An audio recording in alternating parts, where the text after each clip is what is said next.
এখন মনে হয় একটু বেছে বেছে কোয়ালিটিফুল কাজ করা উচিত। আপাতত ভ্যালেন্টাইনে আমার কোনো কাজ আসছে না এবার। আমি কোনো প্রত্যাশা করি না, I just go with the flow. এই প্রথম আমি কোনো অ্যাওয়ার্ড শোতে পারফরমেন্স করতে যাচ্ছি। কম কাজ করছি, তবে সামনে আমার একটা ওয়েব সিরিজ আসছে মির্জা, ওটার জন্য আমি অনেক এক্সাইটেড। চরিত্রটা টুইন ক্যারেক্টার আমি প্লে করছি, এতটুকুই বললাম। বাকিটা আসলে ট্রেলার দেখার পরে সবাই বুঝতে পারবে। না, আসলে অনেক কাজ করেছি, এখন মনে হয় একটু বেছে বেছে কোয়ালিটিফুল কাজ করা উচিত। তো চেষ্টা করছি একটু বেছে কাজ করার।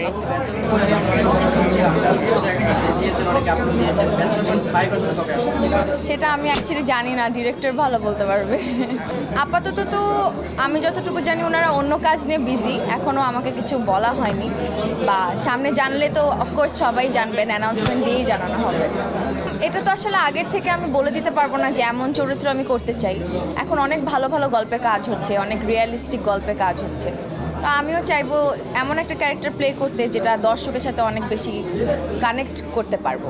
আপাতত ভ্যালেন্টাইনে আমার কোনো কাজ আসছে না এবার, বাট ইনশাল্লাহ পরে আসবে ইনশাল্লাহ। আমি কখনো অ্যাওয়ার্ড শোতে পারফর্ম করিনি, so this is the first time. I am really excited, এবং আপনারা সবাই দেখবেন এবং ফিডব্যাক দেবেন। আমি বাসায় আমার ফ্যামিলির সাথে থাকতে পছন্দ করি বেশি, সবাই মিলে। কেরানীগঞ্জের রুহিতপুরে অবস্থিত গ্রিনভিল সিটিতে প্লট বিক্রি হচ্ছে কাঠাপতির সর্বনিম্ন 3.5 লাখ টাকায়। জাস্ট ডিনার করা হয় বা লাঞ্চ করা হয় একসাথে, এই তো।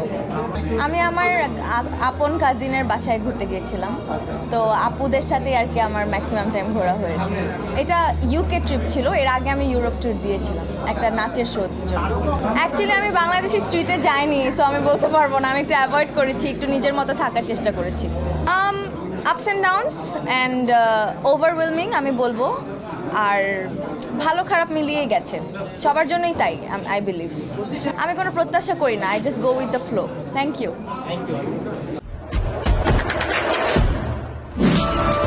দেশে দেশে সবার সাথে দ্য নিউজ।